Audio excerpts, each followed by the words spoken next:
حضرت عباس رضی اللہ تعالی عنہما نبی پاک صلی اللہ علیہ وسلم کے پیارے چچا، ظاہری گنتی کے لحاظ سے عمر میں 3 سال کا تقریباً فرق ہے. جنگ بدر کے بعد مسلمان ہوئے. اب مسلمان ہو کے جو کہہ رہے ہیں وہ سن لو اور پھر میں سوالوں کے جواب پر آتا ہوں. تقریر پھر کبھی صحیح. پھر وہ کیا کہتے ہیں؟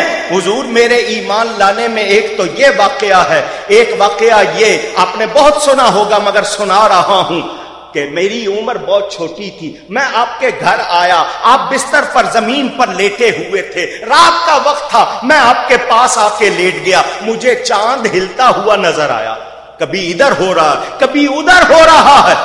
میں اٹھ کے بیٹھا، زمین نہیں ہل رہی تھی، کوئی چیز نہیں ہل رہی تھی، یہ کیا ہو رہا ہے؟ زلزلہ آ گیا؟ کیا ہوا؟ اچانک میری نظر آپ کے ہاتھوں پر گئی، میں نے دیکھا جدھر آپ کی انگلی ہو جاتی تھی ادھر چاند ہو جاتا تھا. حضور صلی اللہ علیہ وسلم یہ نہیں فرماتے چچا میں اس وقت بچہ تھا، مجھے کیا پتا چاند کیوں ہل رہا تھا، تو نے دیکھا ہوگا تجھے پتا ہے. نہیں، فرمایا وہ مجھ سے کھیلتا تھا، مجھ سے باتیں کرتا تھا، مجھ سے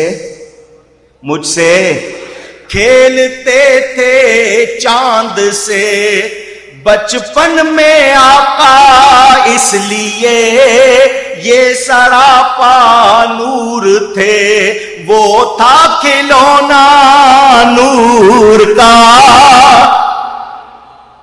چاند جھک جاتا جدھر انگلی اٹھاتے مہد میں، کیا ہی چلتا تھا اشاروں پر کھلونا نور کا. نہیں، جو بات سنانی ہے دھیان سے سنو. حضور نے فرمایا چچا تو یہ کہتا ہے جب میں اپنی والدہ کے شکم اقدس، جس کو اردو میں پیٹ کہتے ہو، جب بڑوں کے ذکر سے بات کی جائے تو ادب سے، شکم اقدس میں تھا، مبارک بطن میں تھا، اس وقت میں کیا سنتا تھا؟ لوح محفوظ پر قلم چلتا تھا، میں اس کی آواز بھی سنتا تھا. نہیں، چاند جب اللہ کے عرش کے سامنے سجدہ کرتا تھا میں اس کے جھکنے کی دھمک سنتا تھا. وہ آقا جو والدہ کے شکم اقدس میں رہتے ہوئے چاند کی آواز سن رہے ہیں، لوح قلم کی آواز سن رہے ہیں، وہ آج سبز گنبد میں ہم گڑی شاؤ میں جمع ہونے والوں کا درود و سلام بھی سن رہے ہیں.